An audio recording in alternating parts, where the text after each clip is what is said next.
Good morning. My name is Stan Partlow, and I'm a retired commander with the Columbus Division of Police, and I'll serve as the facilitator for this panel discussion on creating effective police change. I'd like to introduce the panel for today's discussion. To my immediate left is retired Deputy Chief of the Columbus Division of Police, John Rockwell, who also served as a safety director for the Columbus Airport Authority. To his left is retired Columbus Chief of Police, Kim Jacobs, and to her left is retired Columbus Chief of Police, Walter Disselzweig. These senior law enforcement leaders have a combined 105 years of service to the Columbus Division of Police. And I think it's important to note that 93 of those years were spent in supervisory roles. We would like to share some thoughts on the current state of policing in Columbus and some of the history that shaped the way the women and the men of the division serve the citizens of this great city. We understand the need for law enforcement to evolve, but we recognize that change must be informed and have a positive impact on the citizens of the city. We hope to provide some context for the decisions that have been made in the past, and we'll offer some recommendations for the future. I'll moderate the panel by asking questions of the leaders, and then we'll open the floor to all of you to ask your specific questions. To understand why the women and men of the division do what they do, we need to begin with the way police officers understand their mission. Police officers swear an oath to uphold the Constitution of the United States and to enforce all federal, state, and local laws. Police officers believe that their role in society is to protect the citizens they serve, protect their property, and preserve their way of life. In order to effectively carry out that mission, the policies, procedures, training, and tactics must match the mission. Changing the mission or removing the tools that officers use to carry out their mission without understanding the evolution of those tactics and considering all the downstream consequences puts the officers in a very difficult position. Chief Jacobs, I know you've had an opportunity to talk with some officers that are currently serving about the recent events in Minneapolis and Columbus. But how do you feel that they're doing right now? Well, first and foremost, I want to make it very clear to our Columbus residents that the officers that work here right now, all that I have heard from, condemn the actions of the officers in the George Floyd incident. It was a tragedy that did not need to happen. But I also want our listeners to know that these officers are the best our academy has produced, ever.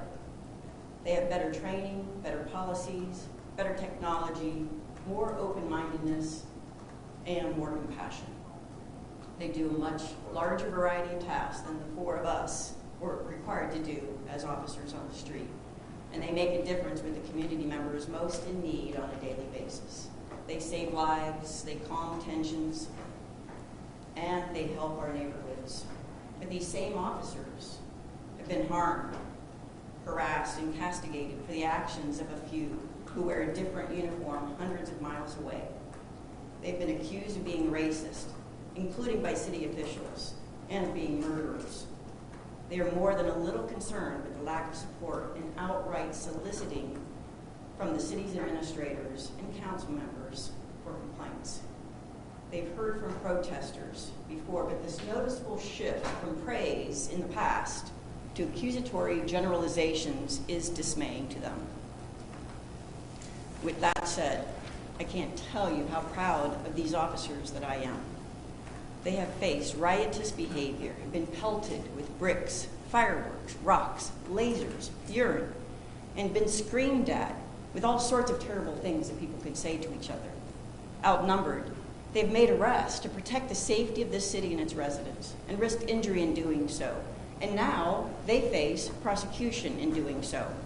But subsequently, those same charges have been dismissed after the fact, something that could have been prevented had city officials explained their attitude regarding arrests and the rules of engagement prior to those arrests, or stationed a city attorney and prosecutor at the staging area.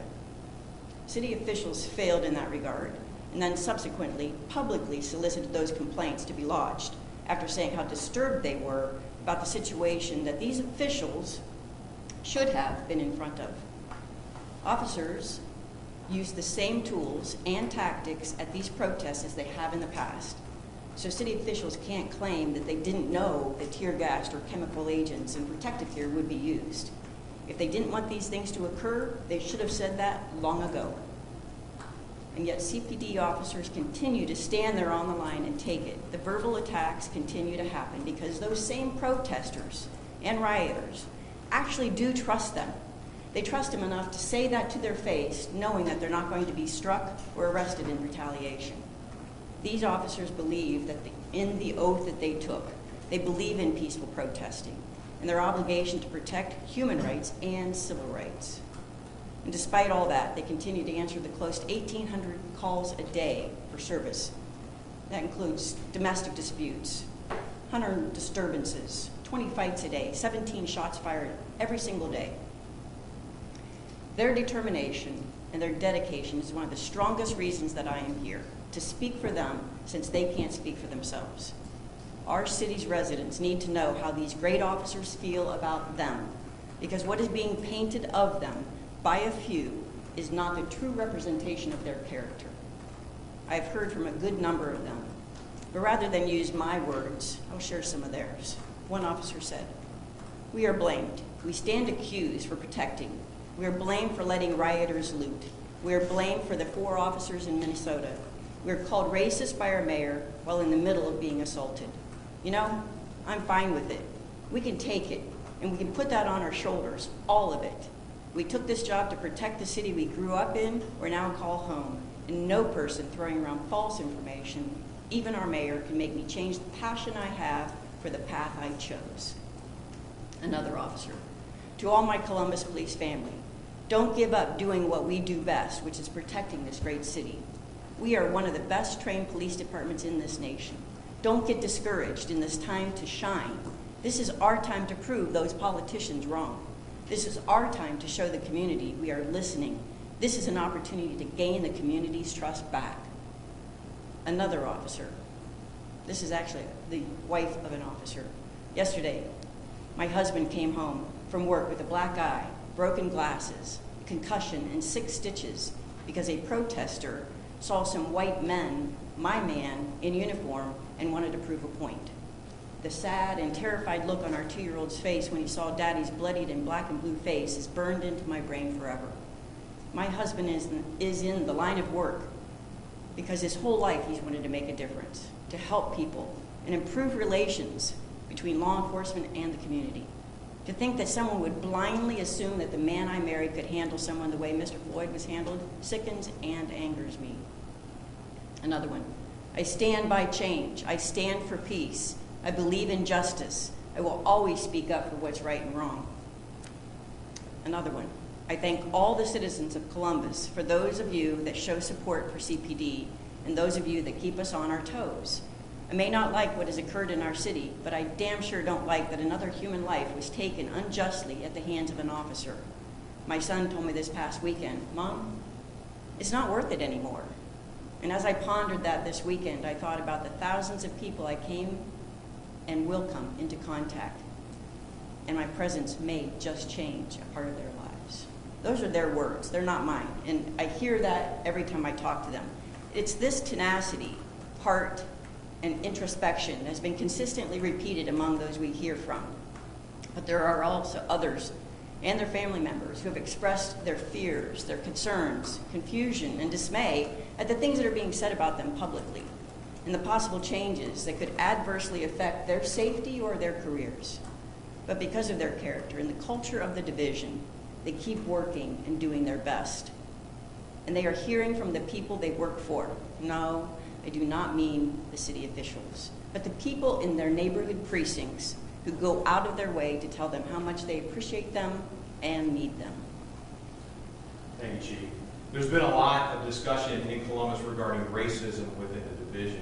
Chief Jacobs, how would you describe racism within the Columbus Division Police? Well, I can tell you that the division in the past certainly did discriminate. All you have to do is do a little research and you know that in hiring practices back in the 70s, the city was sued for discrimination against blacks and women. They lost both suits. They were forced to change their ways of hiring. We started to diversify. We started to make a lot of changes. I myself suffered from discrimination. I myself suffered from sexual harassment when one of my coworkers walked up behind me at the roll call table and pinched me on my butt cheek and said, "Hey, Kim, are you losing weight?" That was in the 1980s when I was an officer on the street. In 1992, again, I was discriminated against based on my gender. But all of these years, there's been progress made. And throughout the years, we have not tolerated that behavior. We now investigate it. I think that the actual killing of Ahmaud Arbery, who was just out jogging, and the harassment of Christian Cooper proved that racism exists in our society. But I know that Walt, I, John, all of us have been fighting against racism within the Division of Police for many years. All police leaders have had to work with the police union, the Fraternal Order of Police, when effecting change within the division. And there appears to be a fractured relationship right now between the city and the union. So Chief Jacobs, how did you work with the FOP when you proposed changes to the division policies and procedures, specifically something like the body cameras, which was a big sea change for law enforcement in Columbus? Absolutely.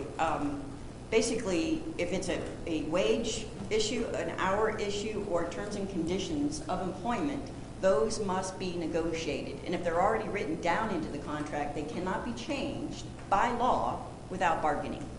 And so, knowing that, throughout the years that I've had to deal with the union, you sit down, I start out with the principle that I never knowingly violate the contract. And tell all of my supervisors that I've ever worked with, that's the way that they should behave as well.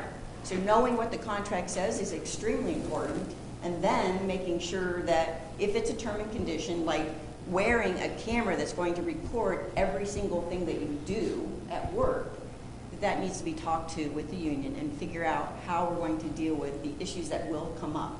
You know, should I turn it off now? Should I turn it off later? Do I have to turn it on when I go to the bathroom? Do I have to do all these things? Have to be discussed so that it's very clear direction for the officers, because you know that's going to be an issue that will come up when somebody forgets or something else doesn't happen. So sitting down with the union is extremely important. It's required by law. This is well-established law. All of us have been on negotiating teams. We know what it's like to deal with issues, and the city agrees to all of those items in that contract. It's not just the union saying we want this. The city agrees to abide by that particular contract. We know that, and we work with that idea, and when it needs to be changed, we give notice. I gave notice that I was going to change some disciplinary procedures. I put it out there. I said, this is what will happen if you do this. I instructed people on that. I trained them. I changed the policy, and we moved forward. It is possible to work with the union and accomplish change. Chief, I know you've had an opportunity to review the matrix report that was prepared to assess the division. Would you share your thoughts on the report and the recommendation? Yeah. There are many issues that I have with the matrix report. I live in the city of Columbus. I'm a taxpayer, so I'm concerned about how the city spends its money. $300,000 for this report, when more than 80 of the 139 recommendations were with regard to staffing. Whose prerogative is it to decide where officers are aligned? The chief of police. They gave the chief of police a whole bunch of ideas, 80 recommendations or so, on how he should distribute the officers among their assignments. For months, this company interviewed division supervisors, myself for just an hour or so, my executive staff members, and asked them how the organizational chart worked and how many people were assigned to each different unit. They spent months doing that. After months, they sent us a draft of what they thought our org chart was with the numbers. It was all wrong. It was the wrong supervisory numbers, it was the wrong officers in different units, it was the wrong org chart. When, if they had just asked, we could have given them the same information but more correct in a week, because we keep those kinds of records up to date all the time. That was one of the things that was always kept by the Human Resources Bureau. It was wasted time. Having led our major patrol redistricting plan in 2009 and 2010 with Chief Distelway, I and many others in the Division of Police know what a staffing project looks like, and we know how to work with the union in regards to getting that. And not bragging or anything, but that could have been done for the salaries that we pay the officers that are already on staff. But some of the other recommendations may be helpful coming from an independent agency because they always think that we're asking for officers, right? Well, they did come out and say that we needed more officers to accomplish some of the tasks that they recommended. Interestingly, 25% of the recommendations that they made were to continue doing what we already were. That says something, doesn't it? It says that we're doing things the right way. We're following best practices. We should maintain those best practices. They even called our training exemplary. And though it might not be known, the division has already implemented more than half of those recommendations already. But a couple of the matrix recommendations have been discussed much more publicly, one of which was used as justification to say that there's racism within the division. This is based on the employee survey that asked if they had ever experienced discrimination at work, ever being the issue at hand. On page 31 of the final report from Matrix, it misrepresents the question that they asked in the survey as having been limited to the last 5 years. That's what the final report says. But the question that they actually asked was ever.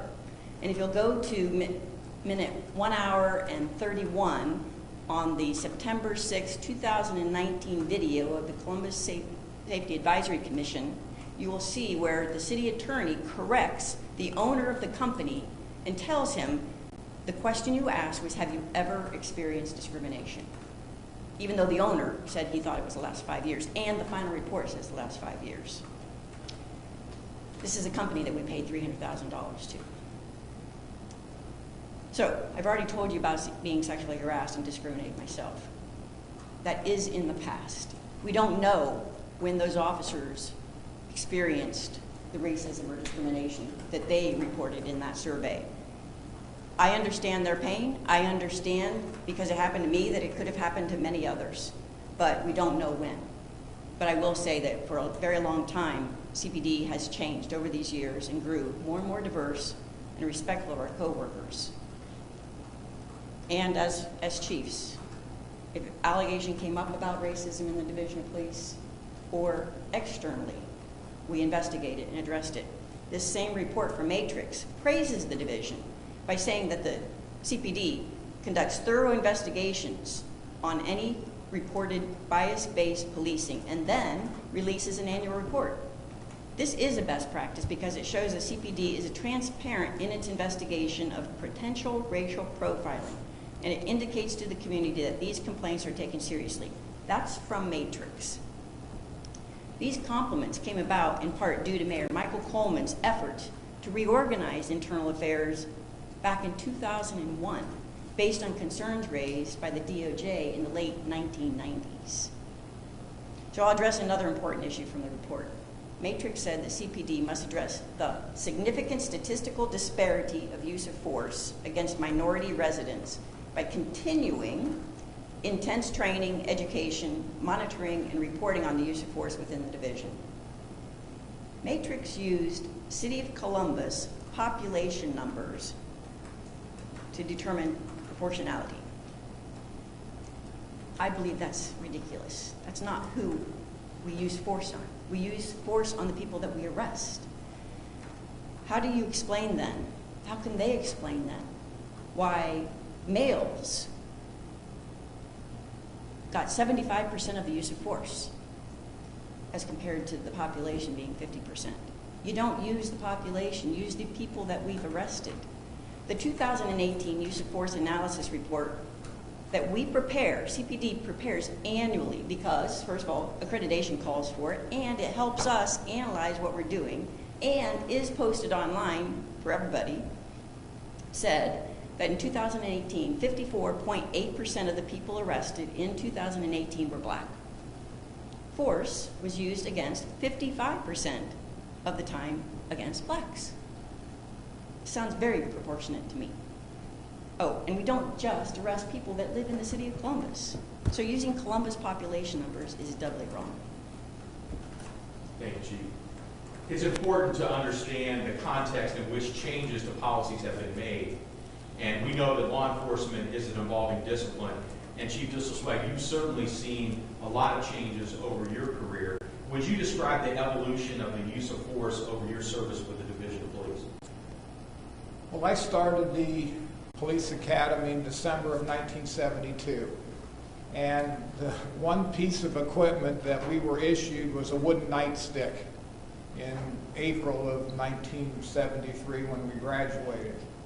So on our tool belt, so to speak, was our firearm, a nightstick, and that was it. And so we really were pretty limited into what we could do back then as far as use of force or controlling people because we had the limited equipment that was issued at that time. And so through the years, mace was introduced, the PR-24, which was a different kind of nightstick, the expandable baton, which is again a different style. Both of those are impact weapons.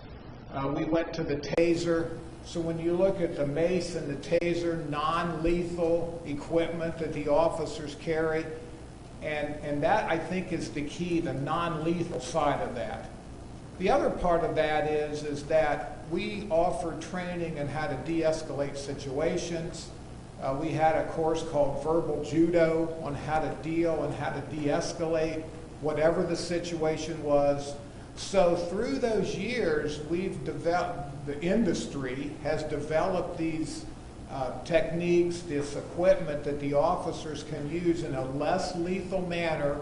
We had beanbag rounds that you would shoot out of a shotgun, again, less than lethal, so that we are not taking human lives. And so when you start looking at the evolution of the training, of the equipment that officers have today versus what we had almost 50 years ago, we really have concentrated on that less than lethal side of policing. And so by doing that, hopefully, again, what's our job? Our job is to protect the citizens of our city, the people, the community that we police. And so when we put all these things into place for our officers, that's what we're doing.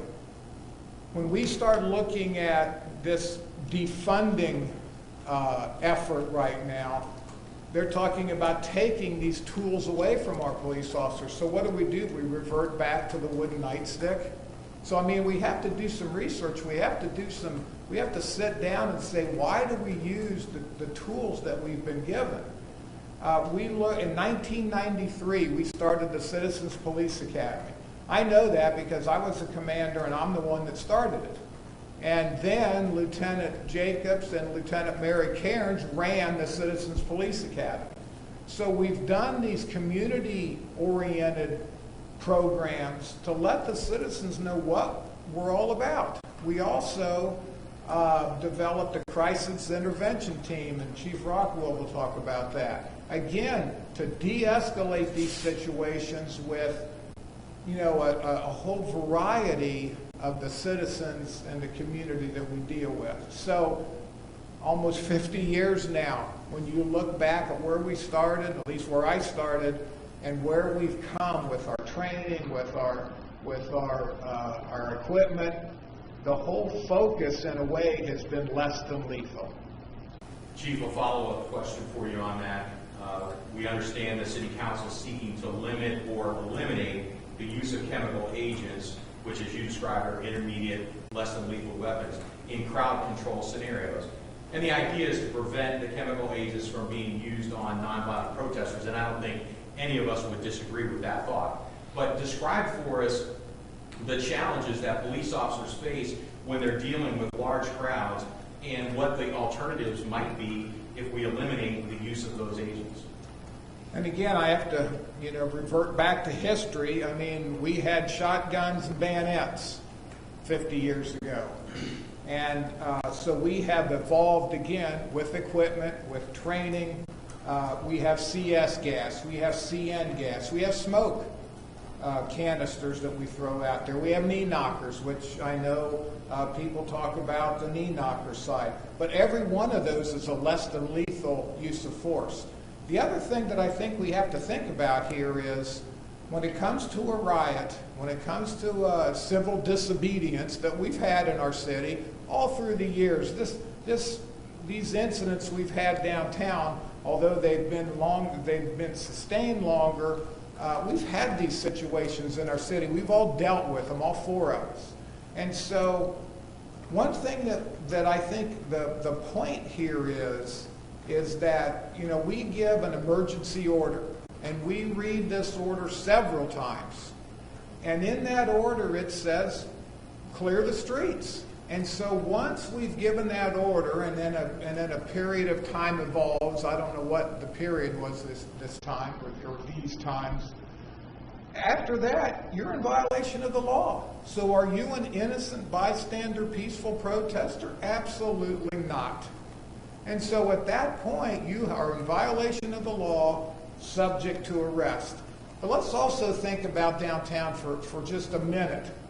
We have residents that live in downtown, people that's their home. And so we have protesters, civil disobedience, people violating the law in the middle of our streets. So if one of our residents downtown needs EMS, needs the fire department, needs a police response, how about if they need a ride on a COTA bus? How are they going to get that? Because the streets are blocked. We have people that are violating the law and disregarding our orders. So I think that's what we have to look at. What is the crux of what's going on here as far as violating the law, and what is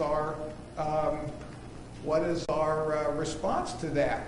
When we start taking these tools away from our officers, not only are the officers in jeopardy, but the citizens are. The protesters are. We talked about this in one of our discussions. Protesters were injured by other protesters, by getting hit in the back of the head with a rock or a brick or a bottle filled with ice. So it's our job to protect those people. And we have to make it safe for everyone, but also we have to remember there are residents that their home is downtown Columbus. Chief Rockwell, you have a comment? Yeah, one thing that we need folks to realize is, as Walt so eloquently put, we are there to protect everyone. We are not taking sides. We've had to go to situations where it was disgusting. The KKK rallies, obviously, we hate the KKK. But we had to be there. We had to make sure that nobody was injured in any way, shape, or manner, and that free flow of traffic occurred and that sort of thing.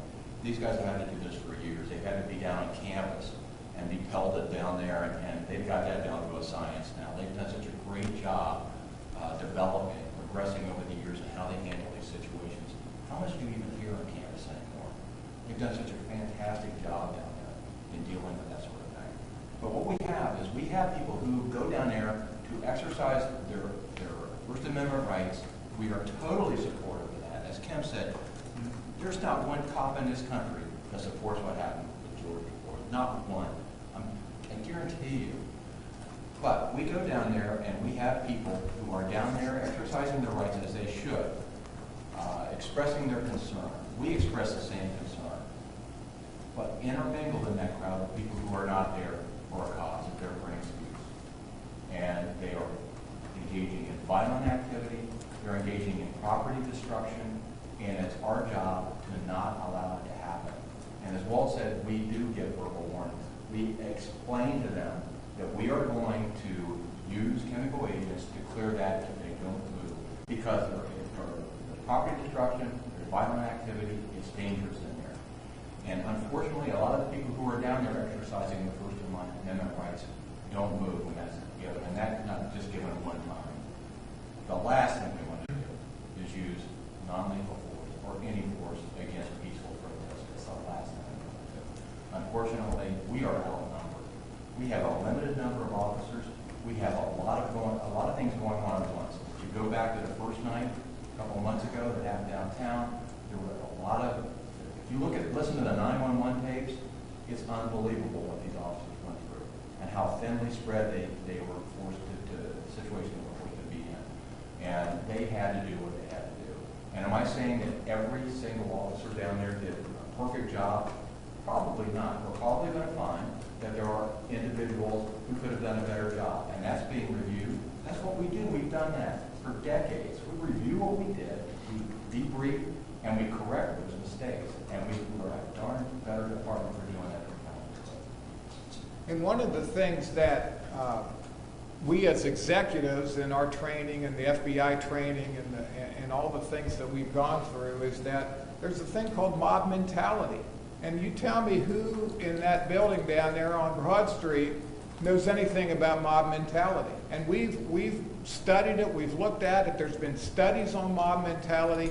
And you as a peaceful protester go downtown and you want to exercise your First Amendment right, totally within the law. And then you get caught up in this mob and things start happening, and the longer that this goes on, the more violent this mob becomes. And so we understand that as law enforcement. It's one of the things that we study.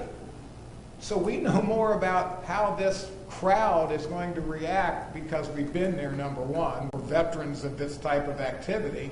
But also, once that mob mentality takes over, we've kind of lost our case with how are we going to handle it now. So that's something that anybody making decisions on what we're going to do and what we're not going to do and what equipment we have and what equipment we can have need to do a little study on mob mentality. Thanks, Chief. I know when you were chief, you had an open door policy with the media. Could you describe for us the benefit of having that open and transparent relationship, and also the value of the chief's office or senior leaders within the division being able to get messages out very quickly to the media about things that are happening within the city? Well, one of the critical parts of our job as executive is the media. You are the ones that get our story out. You are the ones that, if we need to have information out, whether it's a crime, whether it's something we did very well, you're the ones that do that. And you're the ones that control that message. So it's I had an open door policy with the media. I mean, my old friend Colleen here, she can tell you that whenever the media called, I never did not talk to the media. Now, I may not have told them what they wanted to hear, or I may not have answered their questions, but I never one time did not talk to the media, because sometimes in our job there's things we can't say. But overall, that open door to the media and that chief being able to talk to the media, have a reporter call and say, hey, what about this or what about that? You guys all remember Carol Looper. Carol Looper would call and say, Chief, what do you got? What's going on? What can you give me? And I can say, Carol, I don't have anything right now, but if something comes up, you'll know about it. And so, or a reporter would call and they would say, okay, Chief, here's what I know, and give me the story. And I'm going, whoa, how did you get all of that, right? But then I would either say, I can't comment on it, or what, and so you've got to have that open dialogue with the media. And so when we have a gag order against our police department, how does their message get out? How do we know the good things that are going on, that the officers are doing every day? And how do we get that message out that we're not censored in what we say? So, and when I was chief, social media was not the way it is today. So I did not really interact on social media at all. So today, social media is so fast that that story is out on social media, whether it's true or false. Well, then how, as a police department, can we either correct that information or affirm that information if we're not allowed to talk about it? So social media really has changed the game for a lot of areas, not just law enforcement. So as the chief, if a social media post is out there and there is incorrect information in that post, we need to correct that as soon as we can. We cannot send a memo to someone, have that person look at it, talk to somebody else, talk to another person, and then say, no, you need you to write it this way, and then release it. It's too late. So the open door policy, the interaction of the chief with the media, in my mind, is absolutely critical. Chief, I know that over your career you had the opportunity to serve as a pilot with our helicopter unit, and you also were a pilot with the National Guard. Could you provide us some insight on the effectiveness of that tool, that law enforcement tool, and also maybe comment on the number of helicopters that were in the fleet? Because I know that when you were commander, deputy chief, and chief, you were heavily involved in some of those decisions about how we purchased the helicopters and ultimately how we built the fleet up. You know, we've had helicopters for close to 50 years now. It's hard to believe that it's been that long. But, you know, our helicopters have been compared to military helicopters. And let me tell you, I am a military, Army, Ohio National Guard pilot, helicopter pilot. I flew gunships, I flew scouts, I retired flying utility helicopters. Our helicopters are not military helicopters. They're observation platforms. They are the eyes in the sky, so to speak. There's a study, and I have not had a chance to look at it, but the force multiplier of a helicopter over the scene of a crime, looking for a lost person, it's phenomenal. I don't know if it's 10, 20%. There is a number there. There has been studies made of what is the force multiplier of the helicopter. So when you look at that alone, the helicopters are worth it. I was out in our unit for 8 years. We found small children. We found Alzheimer's patients out in the woods.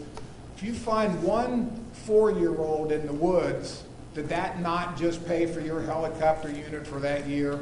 Doesn't that life at least mean that much? The fire department uses the helicopter. If there's a fire, they want to see if the embers are going on other buildings. So I flew over many fires where we assisted the fire department. And so, of course, the dignitary protection and all that plays into it also. But our helicopter unit, it's a proven, again, it's equipment for the citizens, for the community. The individual officers, there's no personal gain from flying a helicopter. There's no personal gain from driving a police cruiser. So this is all for the community. It's not for the police department. I think our community is blessed with the services that we have. And the reason we have 5 helicopters, it's economics.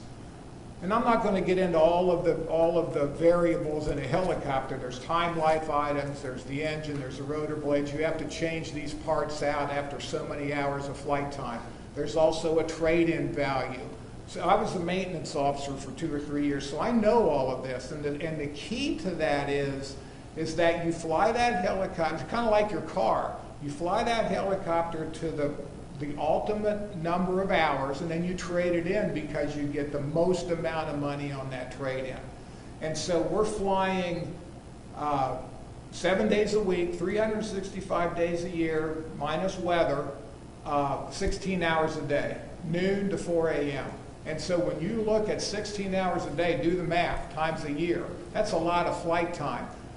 The helicopters have inspections every 25, 50, 75, 100 hours. Those inspections take different amounts of time.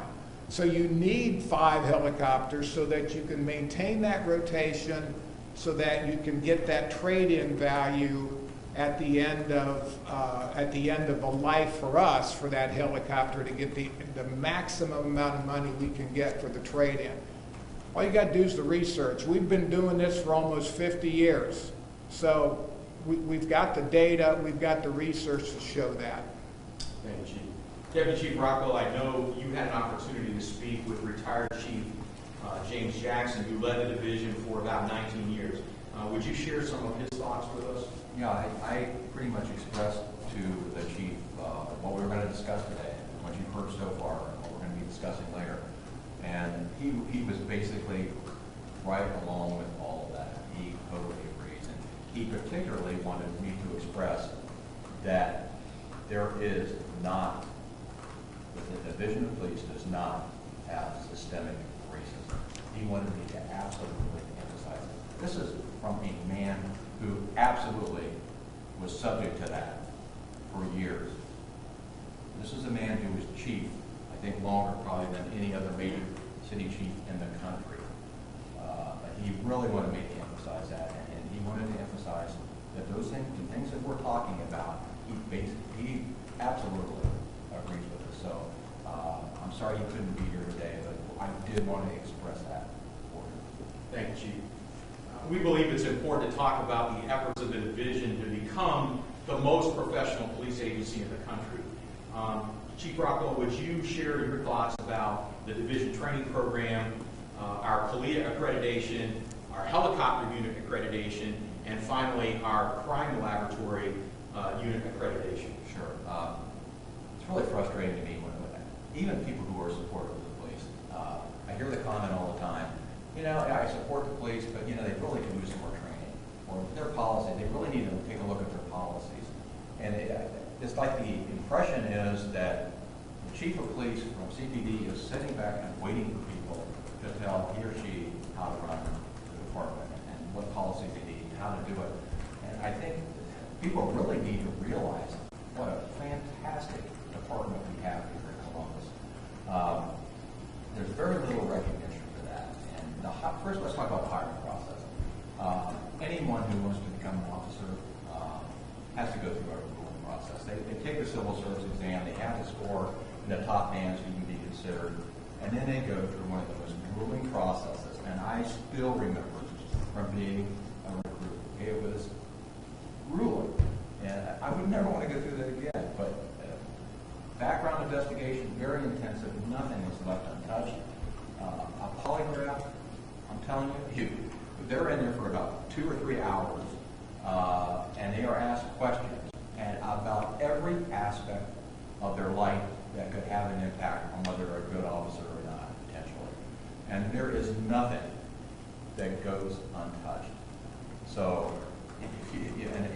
one of my friends told me going in, here's kind of the questions they're going to ask you. I sat around for 2 months thinking about every bad thing I ever did in my life. And when I did a polygraph, they ask you, before you do the polygraph, you're answering questions for about 2 hours. Then they ask the question, did everything you tell me, was everything that you told me the truth? Yes or no? So you don't have to be on the polygraph for 2 hours. That question pretty much takes care of it. But there are other questions. But that's a tough process. They eventually get a psychological exam, physical exam, and then they go before oral boards. And the oral boards, I'll tell you what, there are some incumbent officers on there, and they're harder than anybody on the potential. They do not want bad officers on this department. And it's interesting to note that, and I looked at the 2017 police annual report, and in that report, Mayor Ginther praised the division for adding community evaluators into the hiring process as well. In the academy, CPD administers over 1,900 hours of training to the recruits. There's this misconception that they just take somebody off the street, give them a magic gun, and go, here you go, see you later, have a good time. Nothing could be further than the truth. That is well over twice the number of hours that are mandated by the state of Ohio. Defensive tactics is part of that. There's a mandate by the state. We pretty much double the hours mandated for that as well. There's a state proficiency exam that every recruit class has to take before they graduate. CPD is consistently the #1 ranking agency on that test. They average 91% on that test, which is amazing. Incumbent officers also receive training. It doesn't stop at the academy. They get approximately 40 hours of training every year, not counting firearms and some of the online training they do. They are trained in subjects such as arrest, search, and seizure very, very thoroughly by our city attorney's office. Defensive tactics, driver's training, response, pursuit driving, domestic violence, and myriad other subjects. I could go on for an hour about all the training. There's also legal training that they have to do online, in which they actually read it online, answer questions, have to pass a test, so that they are up to date on what's going on from a legal standpoint. Many officers have taken the crisis intervention training, and This is an amazing program. If you've never heard of it, it's something that in the early 2000s, I got called over to the director's office. And there was a gentleman from Memphis, I believe, PD. They had been through a situation that nobody wants to go through, where one of their officers had to kill a person who was mentally disturbed, was acting out, and had a knife, and there was a big uproar about it. And they took a look at it, and they said, how could we have done things differently? What could we have done to prevent it taking that life?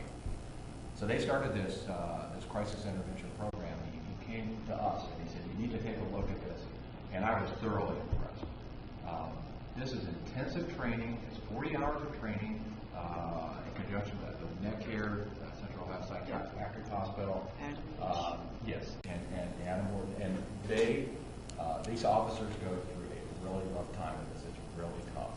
But you know, when they come out of it, they know how to talk to people who are acting out, who are off their meds, and they know how to deal with one of their preferred methods. Unfortunately, is using a knife in these situations when people act out. They know how to deal with that, and I'm telling you, countless lives have been saved. Countless lives since this has been implemented. It's an amazing program. It was so important to us that we implemented it as required training for every recruit. So every recruit now coming out of the Columbus Police Academy is CIP trained. Also, one of the things that I know Kim has been involved in this, we send our officers, 100 officers a year, go to Washington, D.C. to the Holocaust Museum. We have a great partnership with them, and this is not a field trip. This is intensive, grueling training where they look at what happened. They look at history. You know, World War II, the French police were complicit in what happened to the Jewish folks. They were complicit in it. We don't want that to ever happen. We have human rights to protect, and our people are right on top of that, in spite of what you're hearing or not hearing from our administration. These people are right on top. Our officers are extremely concerned about human rights. And if you talk to any of them that have been, it's an amazing experience for them. And we've had other folks go with them, right. Citizens who have witnessed this. Many of our officers, in spite of the stereotypes that are put out there, have associate, bachelor's, master's, law degrees, and some even PhDs. Many have advanced training such as the FBI National Academy, Southern Police Institute, Northwestern Command School, and a number of others. So no, we don't just take anyone off the street and give them a bad income. And somebody needs to talk about that. Somebody needs to stop the negative rhetoric that's going around here and start talking about why we have one of the best, if not the best, departments in the country. Let's talk about accreditation. Kim and Walt talked about that a little bit. I've heard it said that CPD needs better policies and standards, coming from people that have no clue about what law enforcement does or what our standards currently are. We have some of the best policies in the country. Now, if you ask around the country to other major agencies, we're one of the go-to agencies in the country for that. We have a full-time unit dedicated to doing that, to putting these policies together. They're not just made up off the cuff. There are 17,000 local and state police agencies in this country. Only 694 have CALEA accreditation. That's the Commission on Accreditation for Law Enforcement Agencies.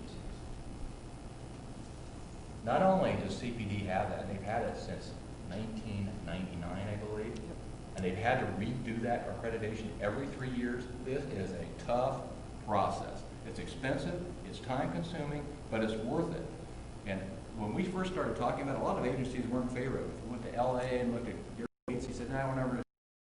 It was such an intensive process, but it's well worth it because your standards have been certified and credited as being the absolute best standards out there.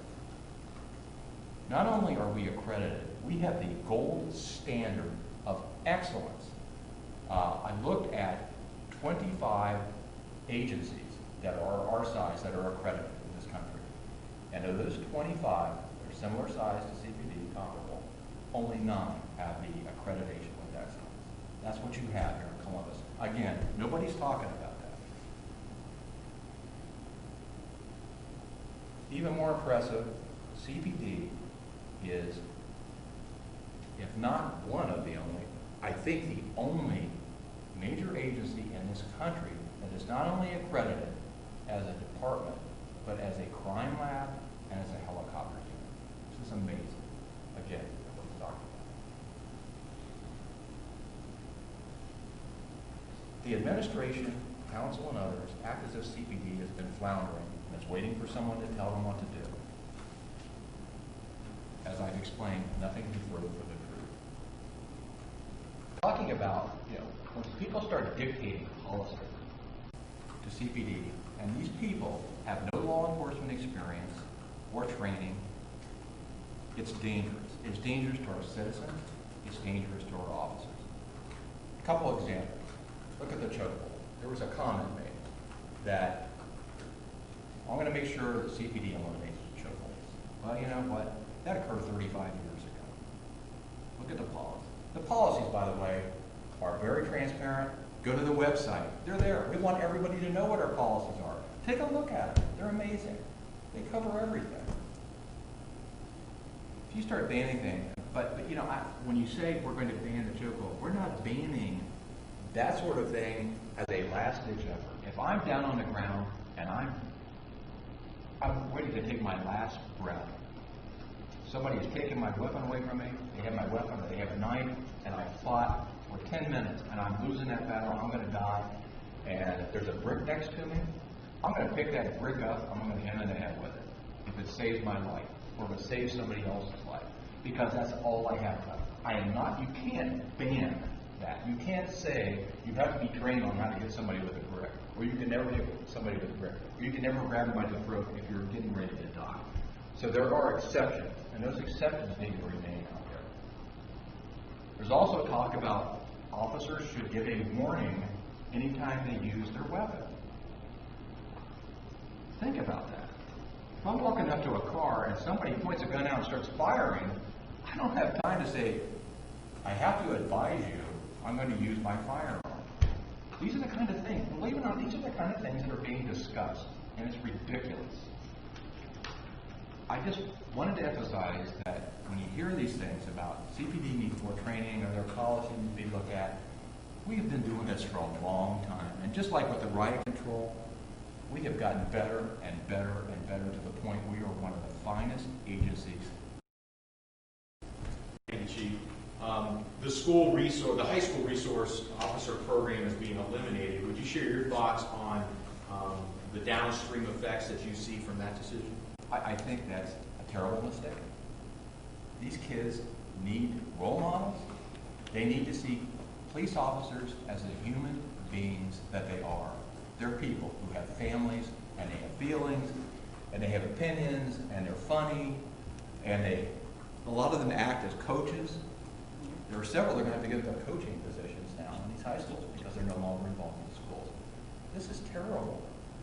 The kids, plus it gives the teachers, the students, a feeling of security. There have been studies done in the past where they showed where an incident occurred in a particular place and there was no officer there, how people felt.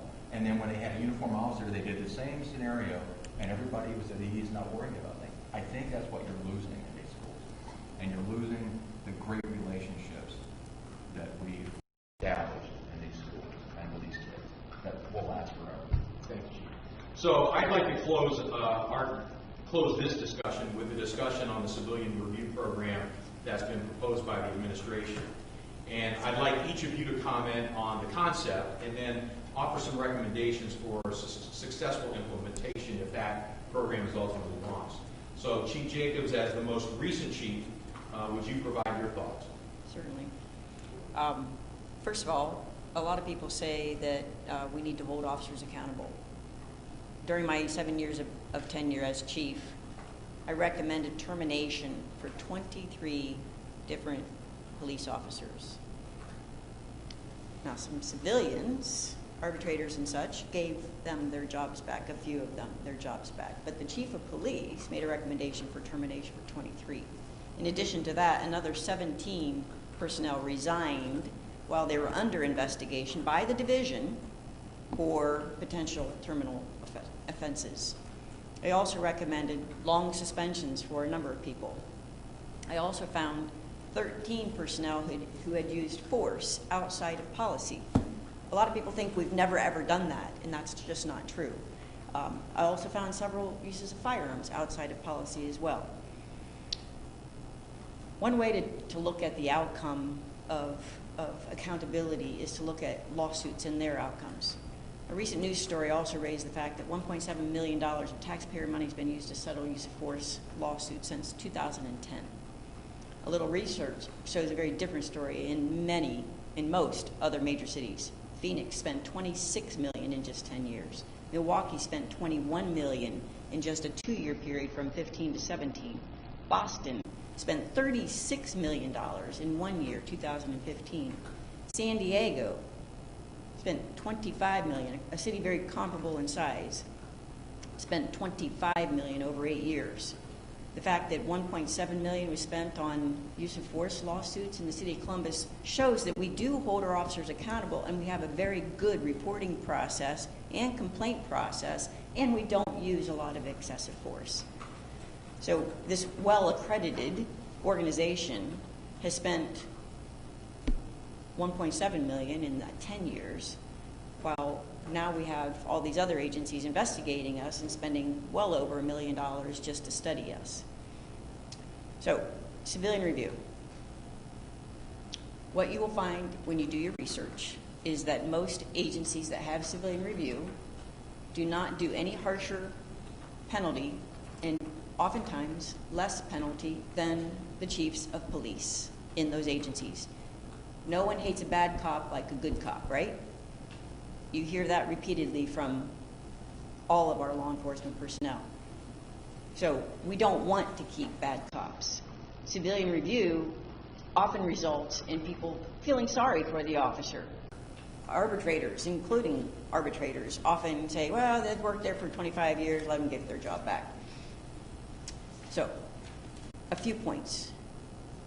We understand that civilian review is one of those hot button items. It may come here, depending on the vote and all of that.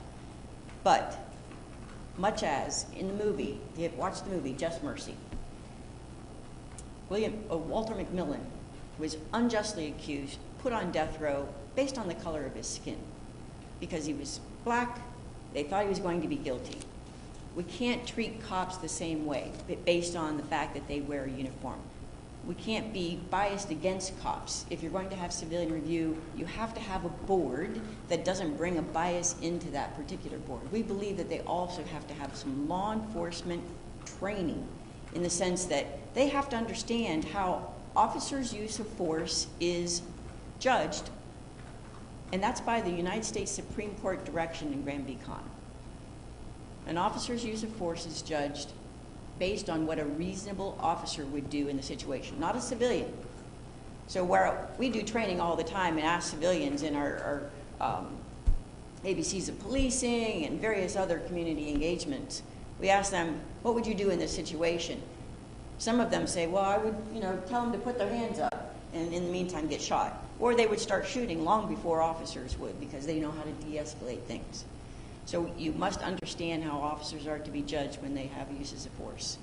We also believe that the Civilian Review Board members must do police ride-alongs.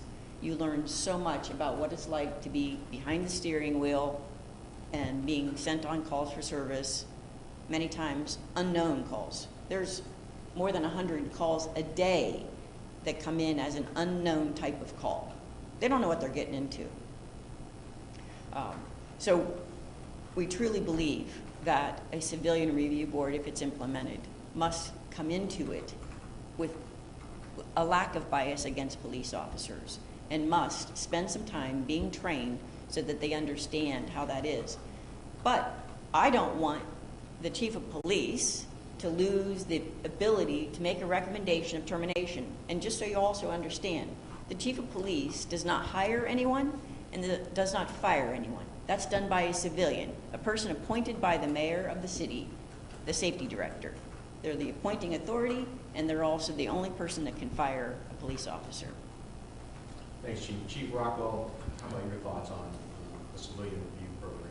Yeah, I'm not necessarily opposed to that, but as Kim said, it's absolutely critical that if they have some experience and training. And I would also add there should be some law enforcement component there. Someone who is retired, has some expertise, if not on the board, but at least there as a reference. Because if you don't understand what a cop does, if you don't understand arrest, search, and seizure, if you don't understand what they go through, as we've discussed, when they're on the front lines of a riot or whatever, you're not going to make the right decision. You're not going to make an informed decision.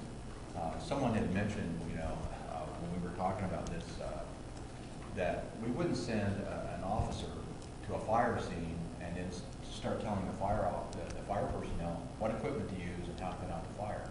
That's kind of what we're looking at here. They need some kind of a background and reference before they get on, and it's critical that they not have a bias going in. The officers are extremely concerned about this. They're concerned to the point where there's no doubt in my mind we probably already have officers out there who are hesitating and taking action. And we're going to lose an officer. We're going to have someone killed. We're going to have an officer killed. We're going to have a citizen killed because an officer hesitates and is so concerned about being judged for what they do that they don't do the right and immediate thing. Chief Justice White, please close us out on this topic and provide us your thoughts on a civilian review program. Well, the voters of Columbus are going to determine whether this happens or not. And as a resident in the city of Columbus, as a taxpayer in the city of Columbus, I'm a voter.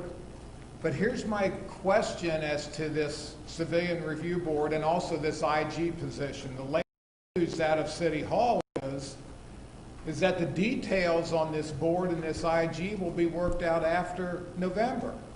Well, how can I vote on something that I don't know what I'm voting for?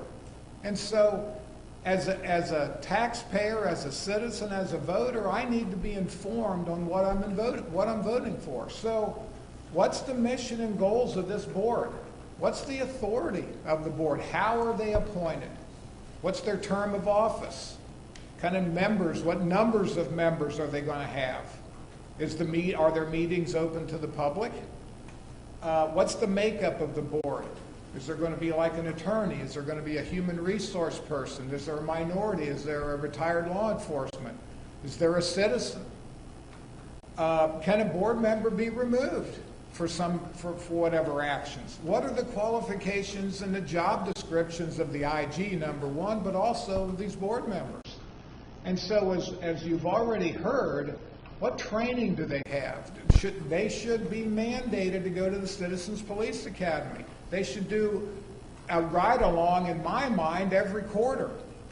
They should have a policy. They should have a review of all of our policies. Why do we do what we do? And they should have a legal review.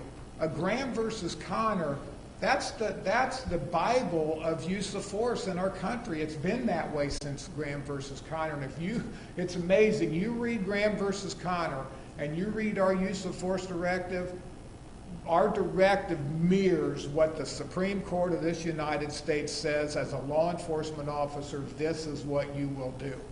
And so when you look at these policies, the board has to know what they are. They have to understand them. They have to go through the decision course on the use of firearms. They should go through the red man suit when you're being attacked by someone. And so this board, it's just not a board that we throw together in a week and now you're deciding the fate of some police officer. So all of these things, in my mind, should be all there's no transparency on this Citizens Review Board right now because we don't even know what it's going to be composed of, what their training is going to be, who the members are, and the IG position. The mayor says the IG position is not attached to the mayor's office. Who's appointing the IG? The mayor. So all of these issues need to be worked out before the voters can be informed into what they're voting for. Thank you, Chief. We appreciate the opportunity to come before you and share our thoughts on the current and the future state of the Division of Police. We've all dedicated a significant portion of our lives serving the citizens of this city and the women and the men in the division. We are passionate in our belief that this is the greatest city in America with the most professional police agency in this country. We recognize that the city and the division must continue to evolve to effectively serve the citizens. And we're committed to that success. We stand ready, willing, and able to be part of that solution. We're happy to take your questions. Go ahead. Would any of you can answer this, but would any of you want to be back at the division right now or back in late May and June when the protests were happening, and how would you have handled it differently? Absolutely. Yeah, no doubt in my mind. I would have put the uniform back on in a minute, and for one reason in particular is that we've had that experience of living through many protests, and we've had the experience of taking a lot of criticism from community. And we also weren't on probation and didn't have to worry about being threatened with job security while we're handling a very, very difficult situation that really could have been, something that we all agreed on. This was a bad action in Minneapolis, and we all could agree that progress needs to be made. I would have loved to have been there. And the thing, I was not there. I've seen some video. You all know, you can look at a snippet of video and that's not the story. And so I can't comment on anything that happened those days downtown. However, just from my experience, there would have been a lot more arrests.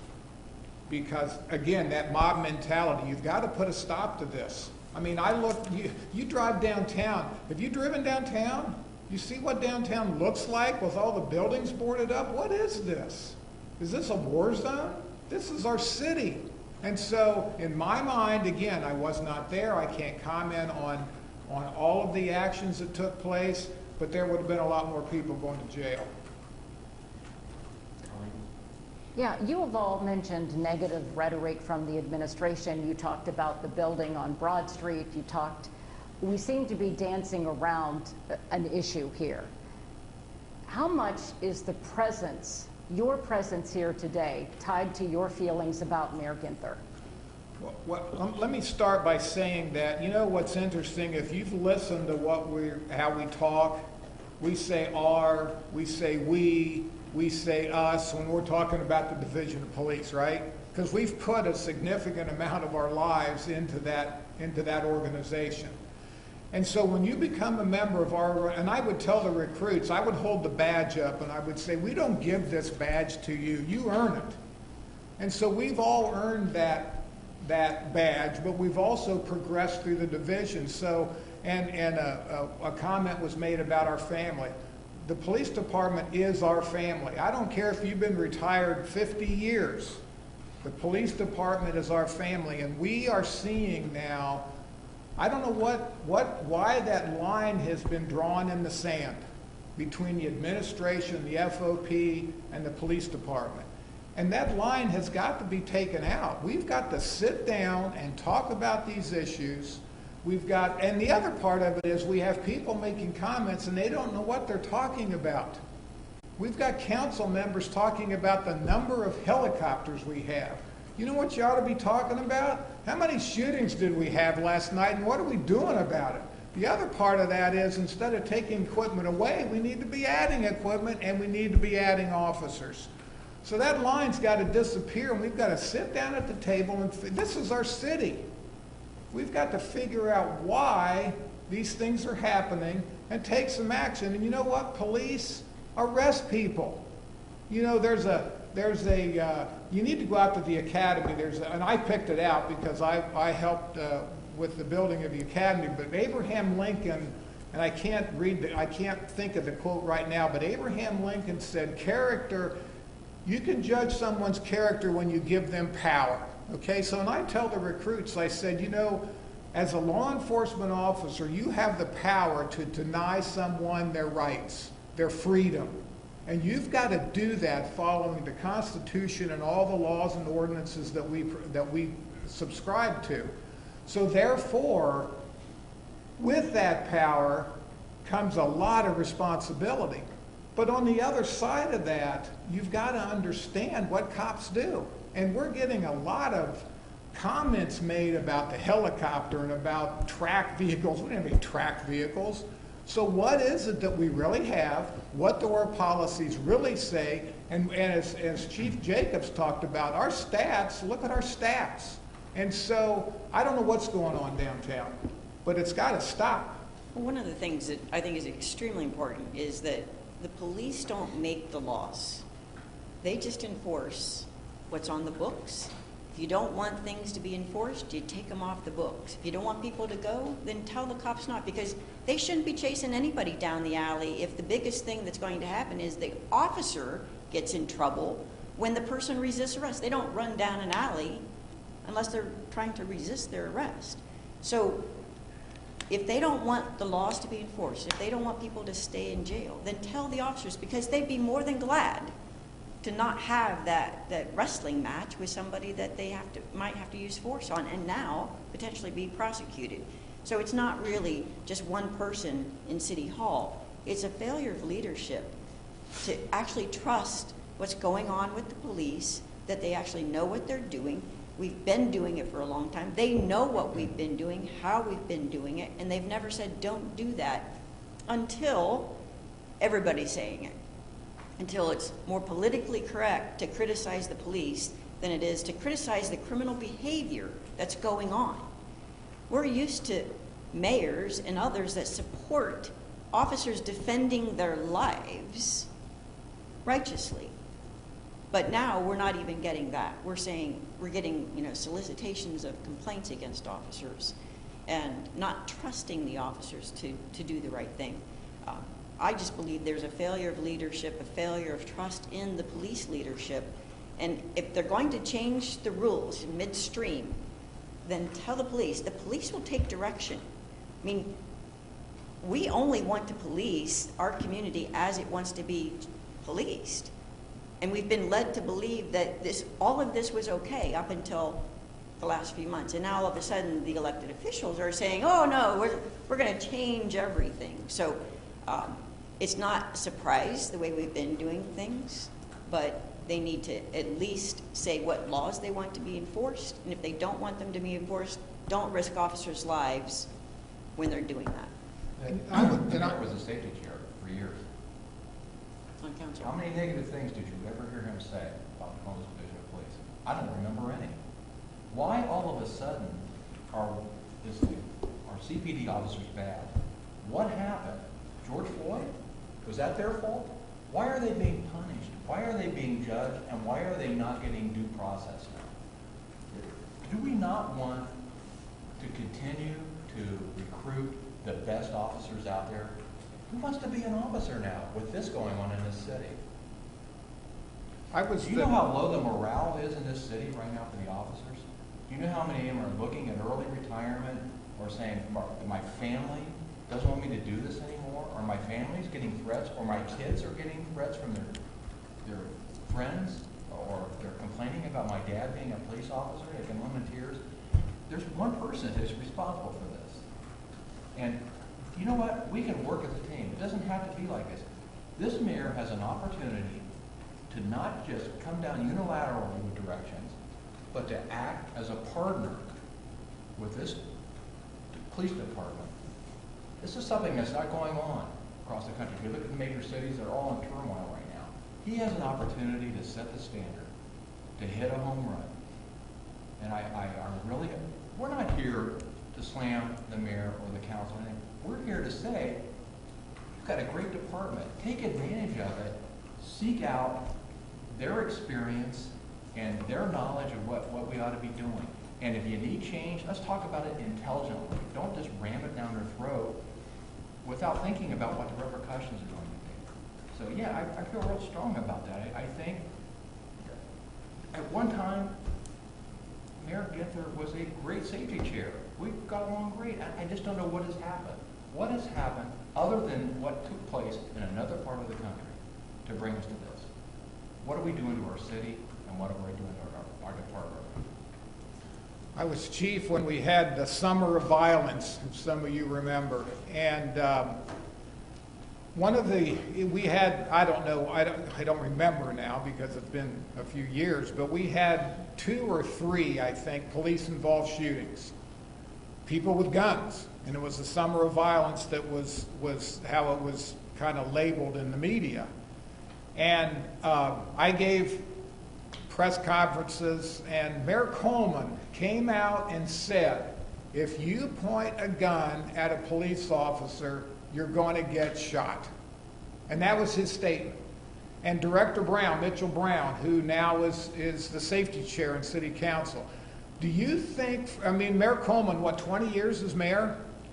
Do you think that Mayor Coleman, Director Brown, as I know him, my boss, would have stood for racism or any kind of nonsense within the division of police? Do you think they would have stood for that for 1 second? Absolutely not.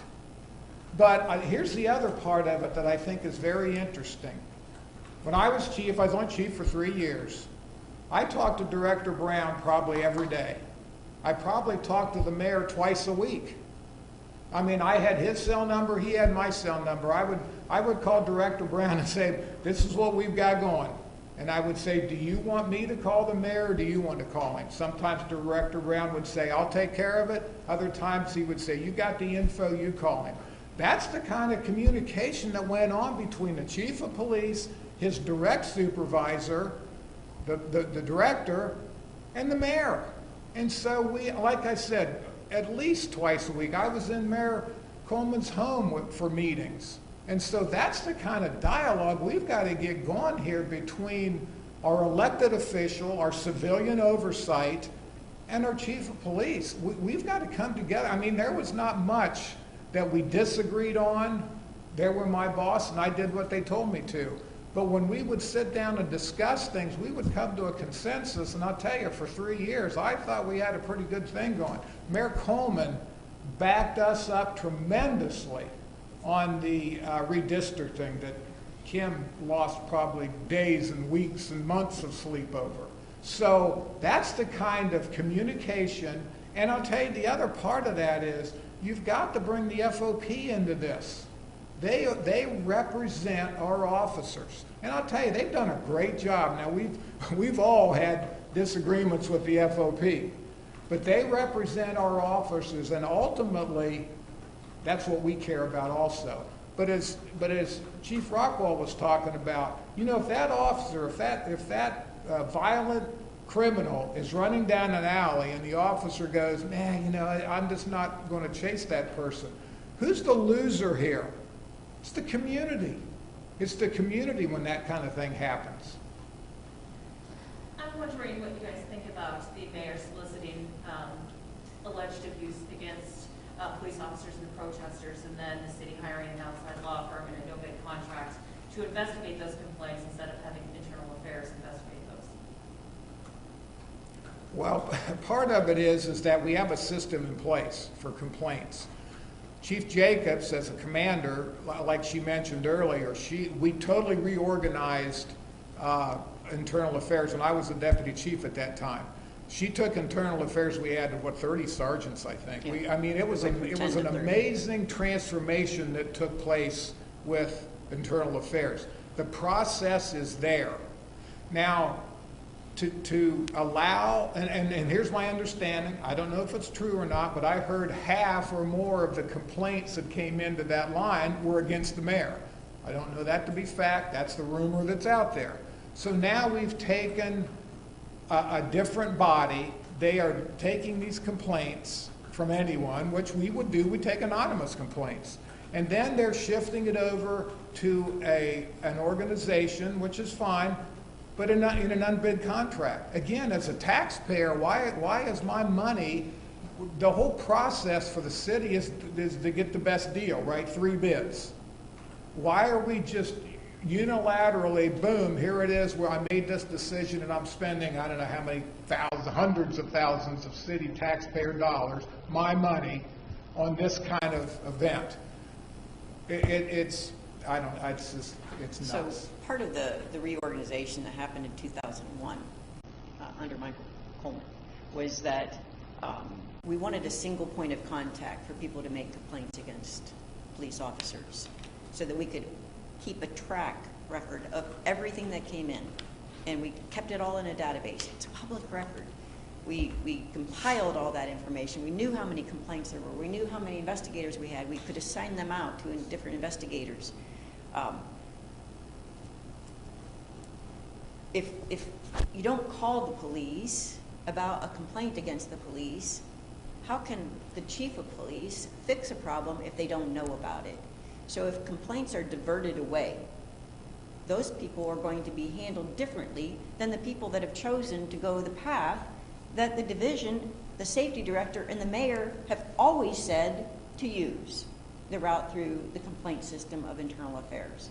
So all of a sudden, we changed the process. This group of people is going to be handled differently, have different investigators.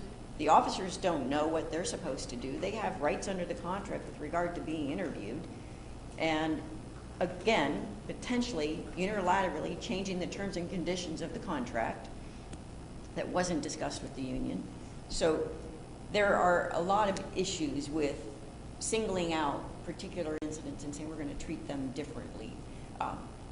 There's been money spent by the city to study internal affairs. The Police Executive Research Forum was here just a few years ago, came in and looked at it.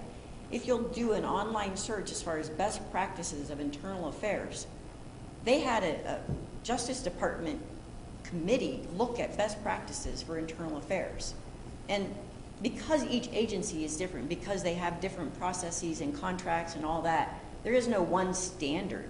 But I will argue that this internal affairs structure process is one of the very best in this country. We have completely independent supervisors assigned to investigate that don't have any direct reports and do not work in the chain of command of the officers involved.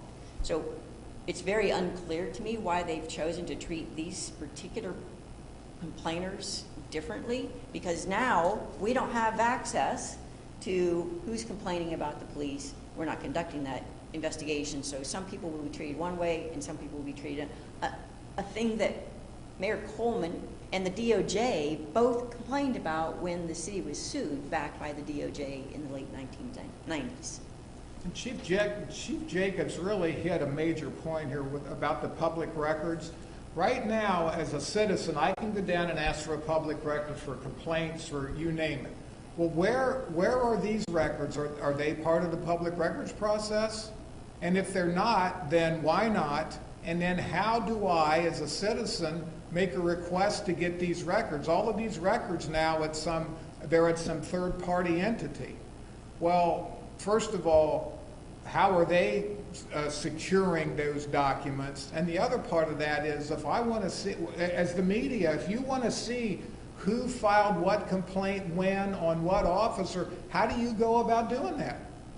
And the public, and that's why the public records law is what it is. I guess I ask you, try to get these records and see if they'll give them to you. It's public records. The other part of that is, if we don't have access to these records, our database for this year for complaints is going to be so skewed that it's going to be meaningless. So I think just from the public records side of this, what are they hiding? I'm the lowest ranking person here, but I have to make a comment on that. The other thing that we lose with that process is the context. So I'm not sure who the investigators are, but do those investigators understand the way those officers were trained, the orders that they were given by their supervisors in the field? It may very well have been that the officer that was seen on the video was told by the supervisor on scene to clear that crowd. Well, if that's the case, then the accountability goes to me as the supervisor. Are they going to understand that? Are they going to know that? Are they going to understand all the things we talked about relative to the training that we do? And so if you don't have people that don't understand, again, how the division works, it's very difficult for them to make a valid judgment about whether it was within policy or not. We've seen an increase in violence this summer, unlike what we've seen since probably 2017. Right. When Chief Jacobs, you were chief during that time. Yeah. Do you think that the response that has come from City Hall to this violence is appropriate and in touch with what is really happening in the city this summer? Obviously, there are other factors at play, like the pandemic and all of that, but do you think that the response at this point is appropriate when we have 1-year-olds being injured with broken glass at a convenience store? It's appalling to me that the response has been so fairly quiet. I mean, like one meeting to talk about it, but it's happening all the time. I mean, 4 or 5 people are shot just in the last, I think 2 days ago in 24 hours. 13-year-olds, 14-year-olds, as you said, children, totally innocent children just sleeping in their beds or watching TV. It is terrible, in my opinion, that we haven't done an all-out summer violence initiative to go out there and be proactive. But I can tell you that without understanding what the rules of engagement are, what the commander's intent is with regard to making arrests, then the officers are still fairly uncertain as to what's expected of them. That needs to be clear direction, in my opinion, from the people that have already criticized them for their actions this summer. What do we want to do about the violence in this town? Officers are ready to go. I can tell you, they are ready to go. They see those people dying on the streets. They witness the inhumanity, if you ask me, to what people can do to other people. They see those children crying, their parents crying, whatever, and they suffer from that particular drama and trauma on a regular basis. And yet somebody just sits back and calls a press conference and says we shouldn't do that anymore. That's not enough. What message is this administration sending to our officers? That we want you to be hesitant about what you do? Even looking at, there was something that came out several weeks ago about non-arrest of non-violent offenders. That sounds really good, but think about it. Think about, how do you do that? Do I go to my local grocery store, commit a theft every day, and then get a summons every day? And then if I don't show up for court, no problem? We don't want our officers arresting people? I mean, what message are we sending? What are we telling them? And then that leads to bigger things, and it leads to bigger things. Disrespect for the officers and disrespect for what their authority is. And the officers are confused. They want to do the job. They came here because if you ask everyone, they'll say, I wanted to protect people. I wanted to help people. Don't handcuff me now. Let me do that.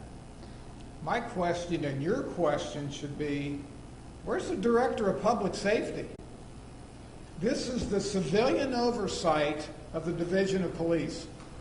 What policies, what initiatives is the Director's Office putting out to you, to the community? We have not heard one thing from the Director of Public Safety. Where is he?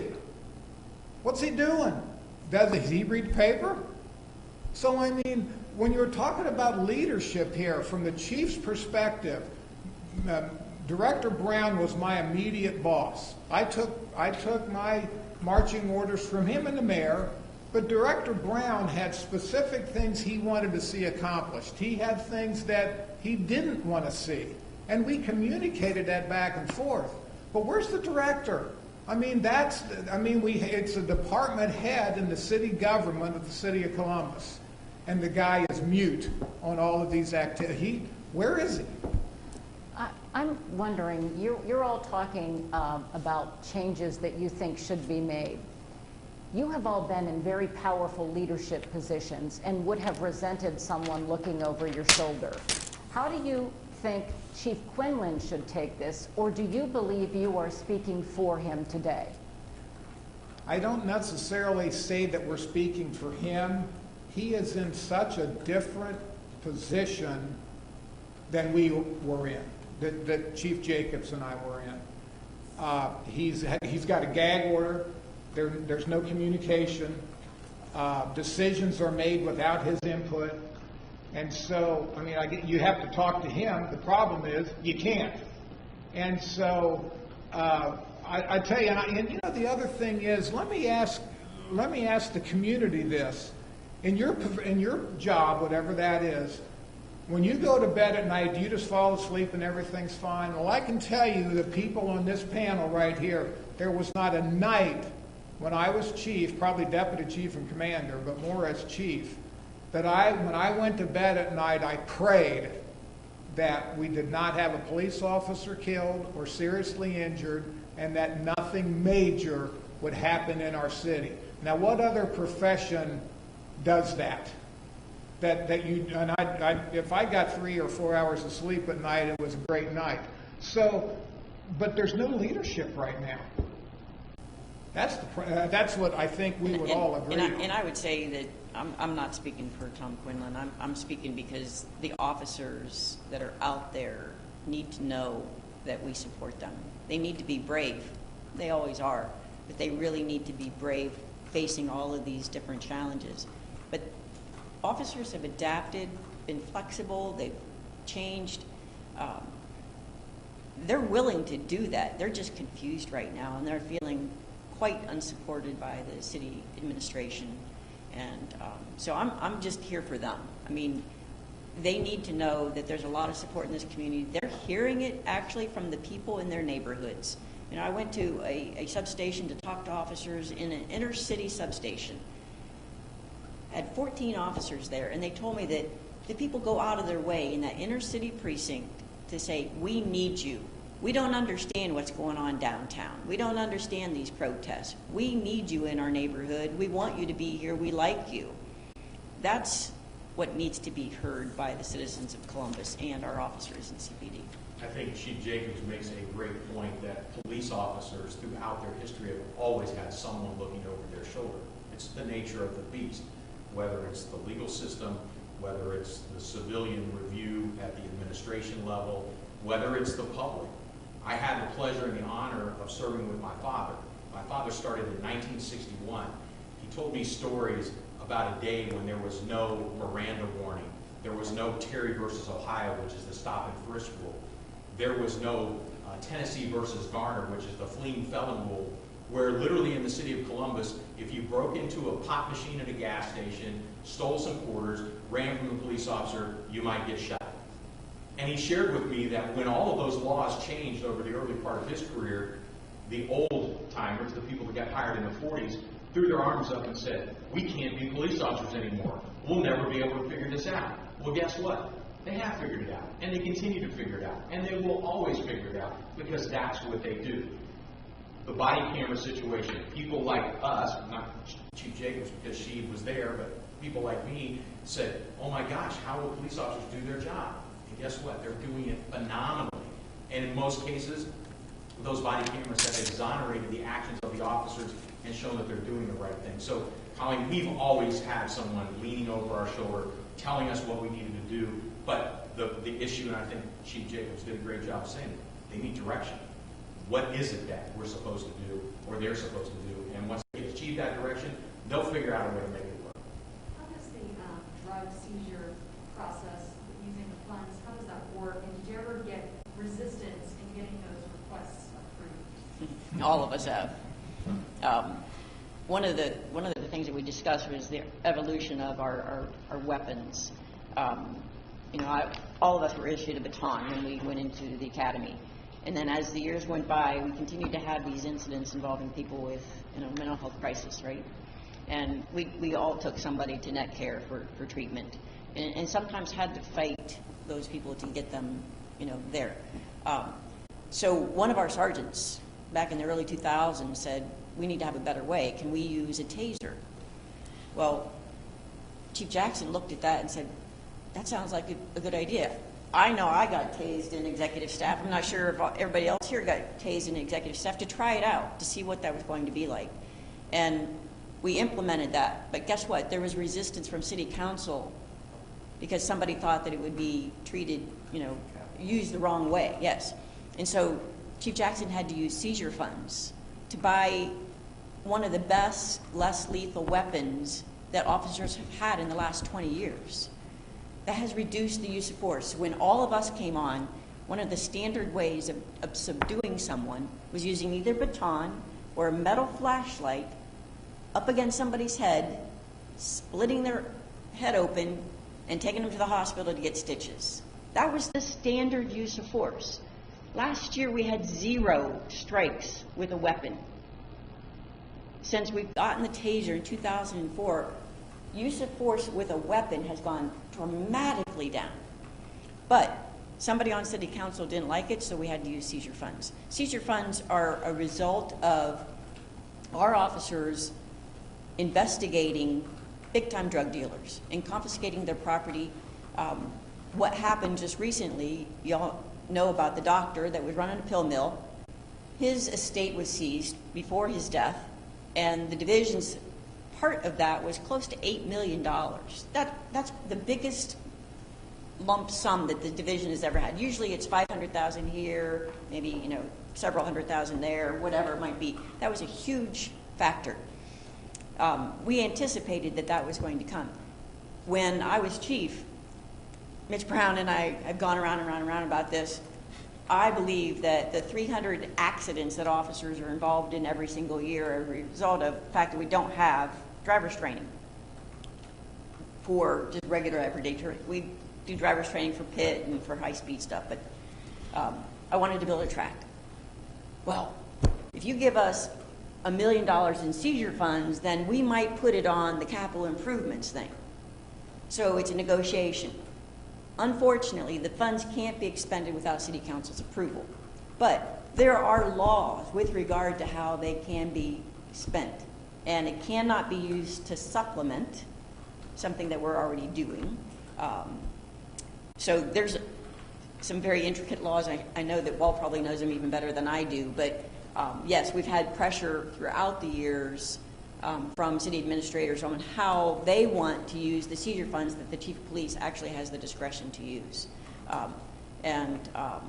Understand too that there's been controversy about the seizure forfeiture process.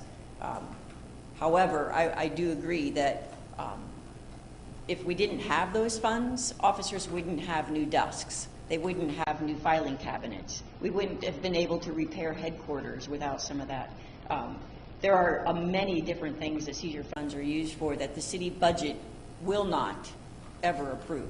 So it's pretty much an essential way for officers to have, like night scope binoculars, those kinds of things that we do. We've used them for a number of our big purchases. A spectro microscope, and I might not be saying that right, that we use at the crime lab to analyze DNA and various other things, costs $300,000.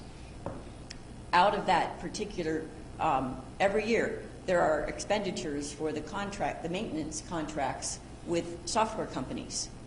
That comes out of our seizure funds, even though the city has been using these software programs for years and years and years.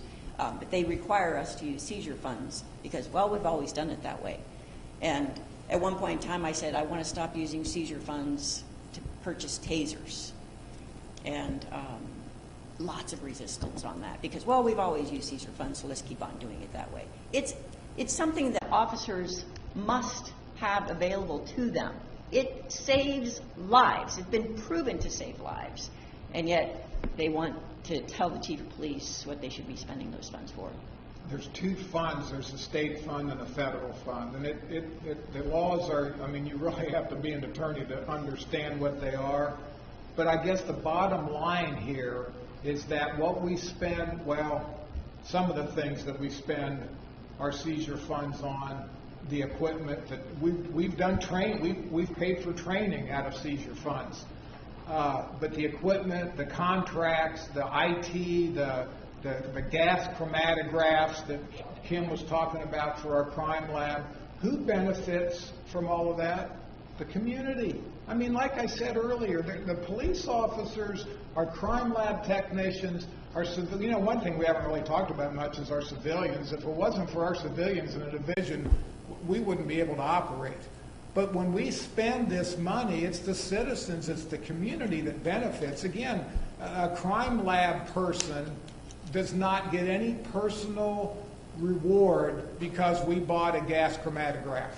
That's part of the tools that they need for their job. So I think we have to separate that out, that there's no personal gain here. This is for the community.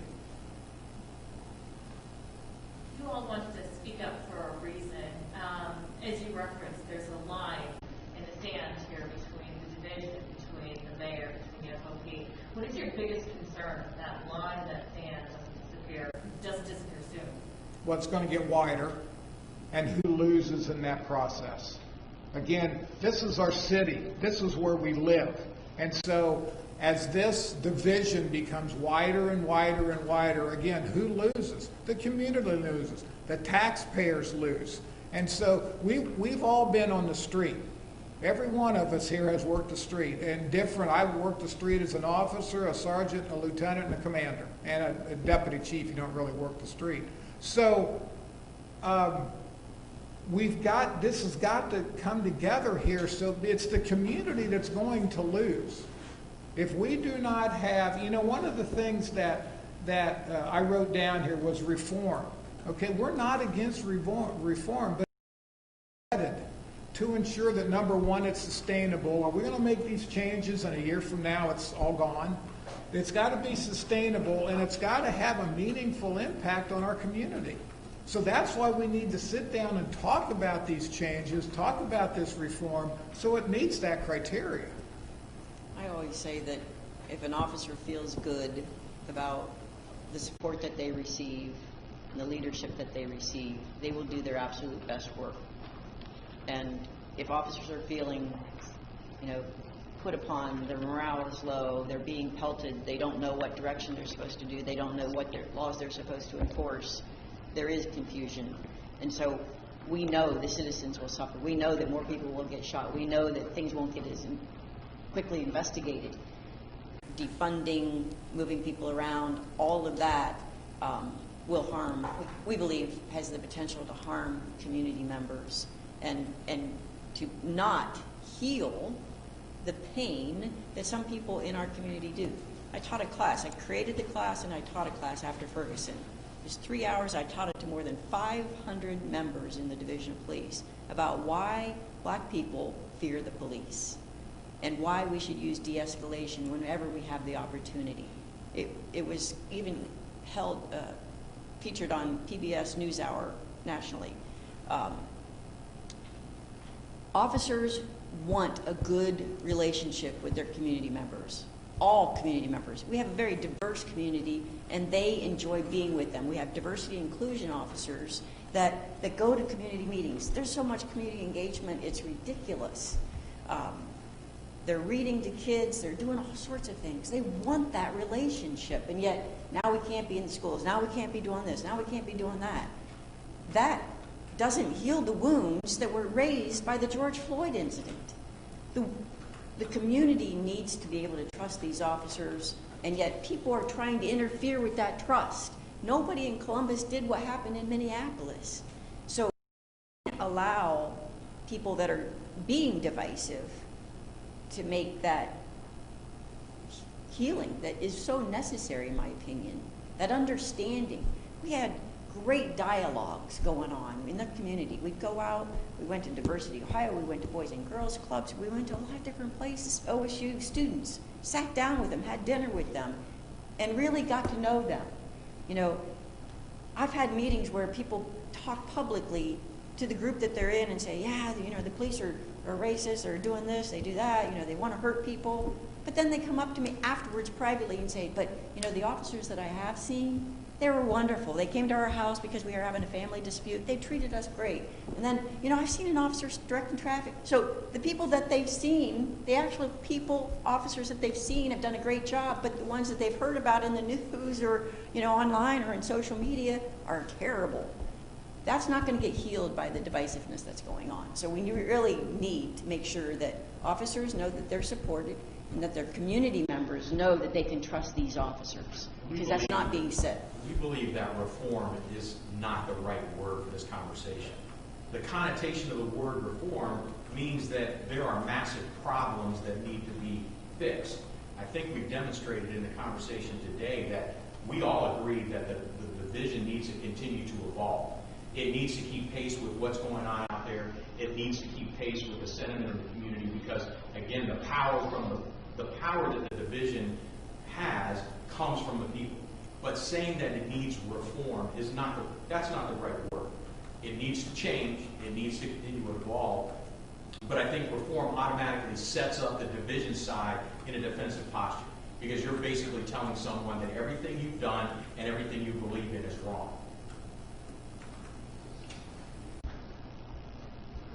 If you could go back to systematic racism has been brought up quite a bit ever since the George Floyd incident. Can you talk about the extent of racism and discrimination complaints that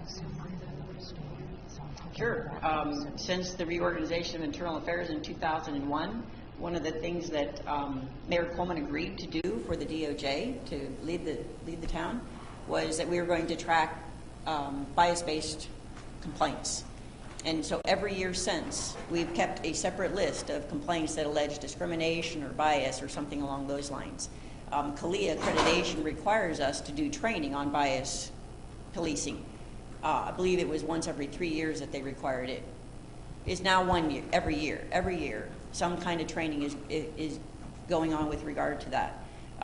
So when the complaints come in, they're investigated. Now that we and another thing that happened back in the early 2000s was that we put cameras in our cruisers. One of the first agencies in the country to have a camera in every cruiser. So for racial profiling allegations, we could pull up the camera video and see what happened. It's not as easy to tell who's in the car as people seem to think that it is. But since 2001, we've been investigating them and treating them as a separate thing and reporting to the EEO office in the city with regard to those kinds of complaints. We had an agreement set up with the EEO office that if they got a complaint, they would share it with us and vice versa so that we could be on the same page. But yes, the division has been, in my opinion, very open to complaints alleging bias, and I would say that all you have to do is look at our reports for many years to see what we've done with regard to that. But the complaints are low, and they're even lower now. The body cameras have informed us quite a bit about the outcomes that we've always seen from internal affairs. The statistics from 2008, 2016, and 2018 for unfounded complaints are within a few percentage points of each other. But the number of not sustains has gone down because now with the video evidence, we have a lot more information to say what happened in this particular thing. We have had complainants come in and say this officer did this and this and this, and we show them the video, and they're like, oh, that's not what I thought. Perception drives so many complaints. And so when they see what actually happened, they withdraw. So the number of withdrawn complaints has gone up. The number not sustained has gone down. The number of exonerated has stayed pretty much the same. And a few more sustained complaints have happened now because we have more evidence. Instead of not sustained, it's sustained. And those officers get disciplined when that happens. So, and I'm talking in general, not just about bias. Very, very few of those bias-based complaints or allegations are sustained because it's generally just not there. The proof is not there. And now with the body cameras and the cruiser cameras, we have a lot more evidence to be able to determine that. Thank you all very much. We appreciate